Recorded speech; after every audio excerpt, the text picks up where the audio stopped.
All right, hello everyone. Friday, March 27th. We've gotten through another week, and we'll, as always, wait for people to join us on the live stream. Those of you watching on YouTube or on Facebook later on, I hope this has also been a good experience for all of you, and that you have gotten something useful from it. If nothing else, something to do during the day. Maybe you're, being at home hasn't been as busy for you, so hopefully that'll be good that way for you. So, as always, we'll just wait a few moments here for people to sign in and be ready to go. All right.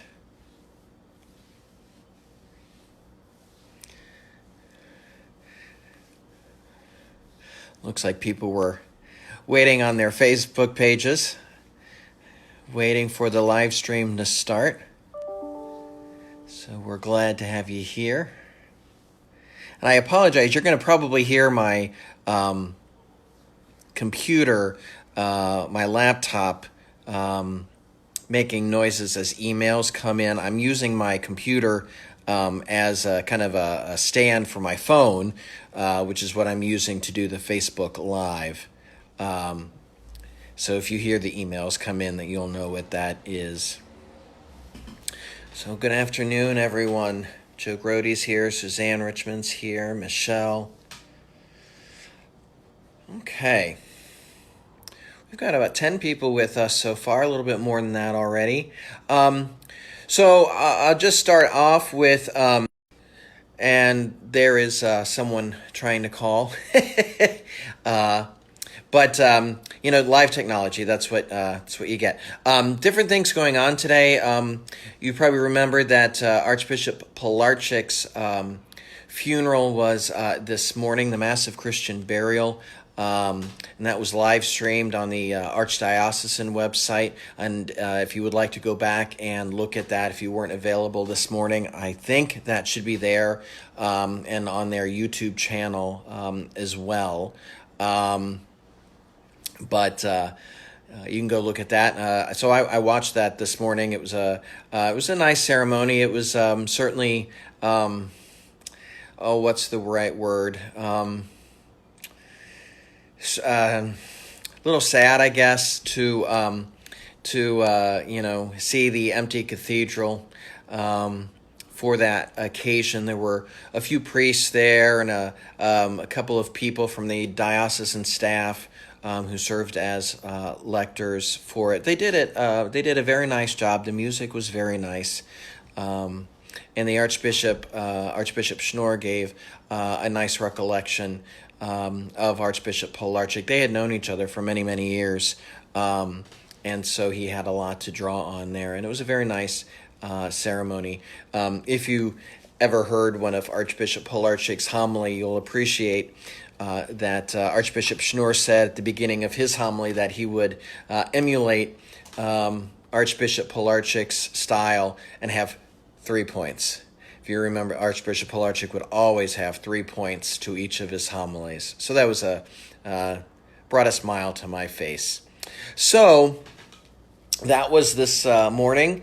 And then you have at 1 o'clock, Pope Francis did his extraordinary Urbi et Orbi blessing from Rome, and was live for about an hour. And I'm going to talk about that for our scripture reflection today. So that was there as well. Suzanne says the music was probably not as good as Brian's. Brian's music is excellent. I think you all know how I feel about that. The person playing music was a man by the name of Tony DiCello. And Tony is right now the director of music for the cathedral. He was also director of music at the seminary, and he held both positions for many, many years. And I have to, Suzanne, he's a wonderful musician. I think you would like him. Different than Brian, But I only point that out because there are a number of really wonderful musicians in this archdiocese. We are very lucky to have such talented musicians. It's really a great thing. But we'll keep Ryan, and we're going to keep him here as long as we can because we certainly want that. Yes, he was from the Vatican in Rome. So what I wanted to reflect on, instead of taking the reading from the day, I wanted to take the reading that the Holy Father gave for his reflection today. And if you want to take a moment to look on your phone or an iPad or something, or if you have a Bible next to you, he spoke on a text from the 4th chapter of Mark's Gospel. So Mark chapter 4, verses 35, he went to 39. Oh, I'm sorry, 40. Anyway, so Mark chapter 4, starting at verse 35. So I'm going to read this. This is a nice, and they're always backwards on this, so maybe if you really want to get this title, hold this up to a mirror later. I don't know why it's always backwards, but this is a nice prayer Bible that I have that helps you do Lectio Divina. So I really like it. This is also, by the way, the New Revised Standard Version, or the NRSV. So if you have a New American Bible or some other version that you're reading from, the words might be slightly different. Just so you're aware. But again, Mark chapter 4, starting at verse 35. On that day, when evening had come, he said to them, "Let us go across to the other side." And leaving the crowd behind, they took him with them in the boat, just as he was. Other boats were with him. A great windstorm arose, and the waves beat into the boat, so that the boat was already being swamped. But Jesus was in the stern, asleep on the cushion. And they woke him up and said to him, "Teacher, do you not care that we are perishing?" He woke up and rebuked the wind and said to the sea, "Peace, be still." Then the wind ceased, and there was a dead calm. He said to them, "Why are you afraid? Have you still no faith?" And they were filled with great awe and said to one another, "Who then is this, that even the wind and the sea obey him?" So, perhaps a familiar story, Jesus and the disciples crossing the Sea of Galilee from one place to the other. The Sea of Galilee is a really interesting place. The Sea of Galilee is not very big. It's about 3 or 4 miles across and maybe 9 miles from north to south. But it is surrounded on both sides by hills. The Sea of Galilee itself is actually several feet below sea level. So if you fly into Jerusalem and you go up to the north of the country and to go up toward Galilee, you start at sea level and you go up a little bit, and then when you get toward the Sea of Galilee, you actually come down quite a lot. It's probably 20 or 30 feet below sea level. And the natural effect just funnels wind right onto this Sea of Galilee. And you look at it, it's not that big a lake. You can see all the way across it from north to south on a clear day very easily. And you think, well, how do you get these big storms? But with that funneling effect, the wind can do that. And so they were probably, most of them were fishermen. They were probably used to these storms, which makes you kind of wonder, well, why were they so afraid? But I think we could just think about things and see, well, they're trying to figure out who Jesus is. They're trying to figure out what this man is all about. And he seems like, here they are in this situation. He seems inactive. He's not doing anything. But indeed, Jesus is there, and he's calm, and he is able to still the storm. The Holy Father talked today about inviting us to trust. Inviting us to trust God, because obviously we can liken the current situation that we have to a storm. It's a storm that we didn't see this coming. The apostles didn't see the storm on the sea coming. Otherwise, they probably wouldn't have set out sail across the sea. And they wondered what to do about it. And they're like, why is he not doing anything? And I think some of us might be thinking, well, where is God in all of this? Where is God in this pandemic? Where is God in these stay-at-home orders and the not being able to have Mass and being deprived of the sacraments for a time? It's interesting that Holy Father pointed out that Mark says that Jesus is asleep in the stern of the boat. The stern of the boat, the Holy Father said, is the first part that sinks. I'm no sailor. I don't know how to sail a boat, but that seems to make sense. The front would go down first. So Jesus while he seems to be asleep, he's right there.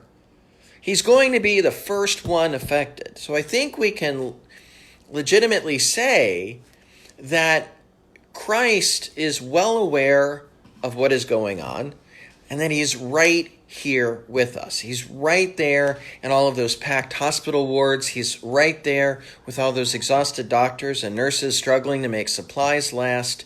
He's right there with parents who are homeschooling their children now. He's right there with those of us missing the sacraments, missing community gatherings. He's right there with all of us in all of the different aspects of this current crisis. Jesus is there among us. The task for us as believers is to try and discern where we see Jesus present. I mean, to have faith that he is. I mean, actually, that's the first thing. We have to have faith. Jesus kind of says to the apostles, where's your faith? What do you think I'm going to let happen here? Do you think I'm going to let you follow me for this time and only to drown in the Sea of Galilee? He says, no, he's right there with us. So we need to strive to see where God is present and to make ourselves present to Christ in this crisis. Which also says that I think we as believers also have a responsibility to try and discern how we can be Christ to others. How can we be a living sacrament of Christ to people around us? I've heard stories of people in neighborhoods going out into their driveways, everyone being a proper distance away from each other to prevent the spread, but they're going out and greeting each other, saying hello. You've seen videos in Italy and in Spain, people going out on their balconies and ringing bells or singing to each other. That's a form of being Christ to one another. Trying to lift each other's spirits and just kind of keep us happy and keep our spirits up. Or it might be, to think of someone from the parish or even any other parish or whomever. Who is it that maybe just needs a phone call? Maybe someone who lives alone. And they might be doing just fine, but they might be a little bit lonely. Can you give them a call, do a video chat with them? Just to help them get through these days of quiet and solitude. Is there a parent for maybe you have grandchildren, so your children are the ones who suddenly become teachers? How can you best support your sons or your daughters? Maybe just a kind word, reassuring them. I'm sure you're doing okay. It's going to be all right. Your kids are going to be fine. I think that would be a very real way that we as Christians can be Christ to one another. Because as I think, I can't do it all by myself. I can't call all 1,500 families that we have in our parish, actually 1,600. It would take me weeks and weeks and weeks and weeks. We might have weeks and weeks and weeks, but it would take a lot of time. But we can do that. All of you can do that as well. So that's kind of my reaction to what the Holy Father said. I like to. He said this is how he began his homily tonight. I'm just going to read to you from a source that I found. He says, "For weeks now it has been evening. Thick darkness has gathered over our squares, our streets, and our cities.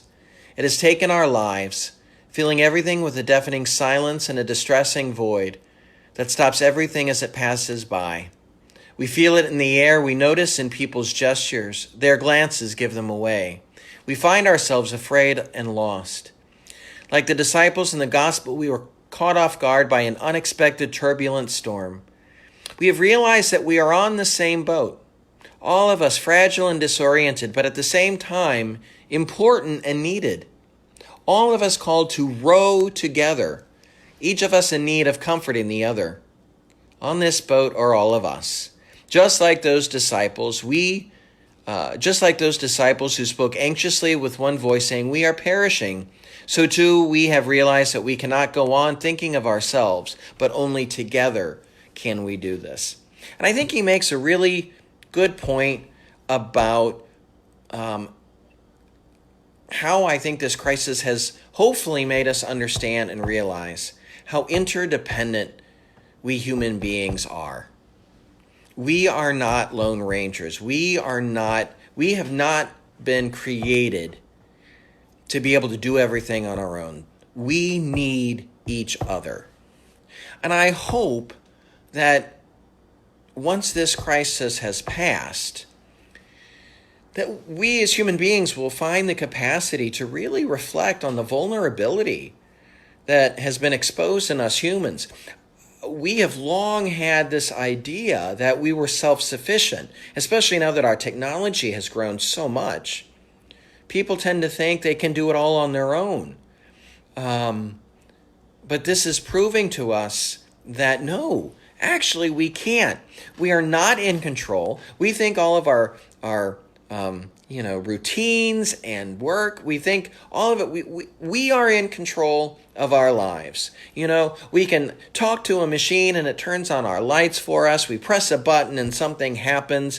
Everything on our computers, we can sit on our couch in our pajamas on a Saturday morning and do our grocery shopping and poof, it shows up on the doorstep. We just think we have everything under control. And we don't. We are still fragile, weak human beings. And we are fragile, weak human beings who desperately need God and need each other. May that be something that, comes out of this crisis and this quarantine that we're experiencing in these days. And may our faith in God, may that grow right along with our awareness, because we know that He will never leave us alone and that He is in control. God is in control, and God will watch over us. There are your thoughts for the day. There we go.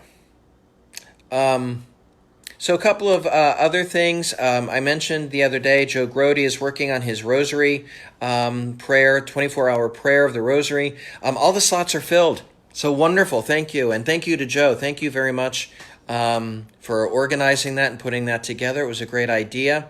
We're going to go through with that. Even if you didn't sign up for a time, between 6 p.m. on Saturday or tomorrow and 6 p.m. on Sunday, whenever you would like. Whenever through the time, in the evening, overnight, in the morning or afternoon of Sunday, feel free to join us in prayer, whether it's through the rosary or any other form of prayer, asking God for His guidance and His help in the current crisis would be a wonderful thing.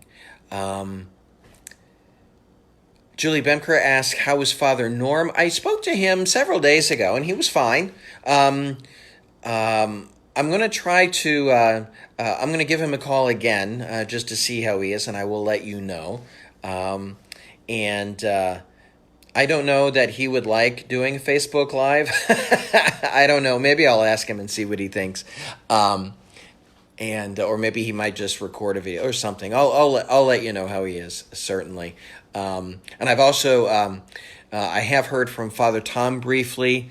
a few days ago, and he's doing okay. So just to pass that along, and I will certainly let them know that you are thinking of them. Um, Suzanne, if I knew how to just call him up and put him on, I would do that. But then I should be kind and generous and not do that to him. We'll see what we can do. Although, speaking of cameos on Facebook Live, I'm going to talk to a couple people in the parish that I'm going to invite. That if they might want to take a day and offer a reflection, might let them do that. So over the coming week or two or three, you might get someone other than me, get a nice little variety. We have a number of talented people in this parish, a number of teachers of religion, people who have much other experience that might be helpful for us, spiritual experience. Of course, Brian is doing his music videos, and he's got some of those in the pipeline. He's working on those. So stay tuned for all of that. Did talk to Brian today also about how we're going to handle Holy Week. We're still working on that. That's what's the word? It's complex. It's complex. There's a lot to work on there too. So, any other questions or concerns? Anything, people that, we can do for you. I know our Knights of Columbus Council, I haven't talked about them. They are eager to help. If there's anything that we could have the Knights of Columbus do, we can certainly ask them. Feel free to email me if you think of something later. If you're watching this later, feel free to send me an email and see if we can do something. All right. If there aren't any other questions, I'll give you a moment to type in case you're typing something right now. I know for me it's hard to type on these things. The next one of these, let's see, today is Friday, so we're going to take tomorrow off like we did last week, tomorrow being Saturday. And then Sunday, what time did we do Sunday last week? I think I did 11 a.m. Or no, I did 1 p.m. I think I did 1 p.m. on Sunday. Anyone remember?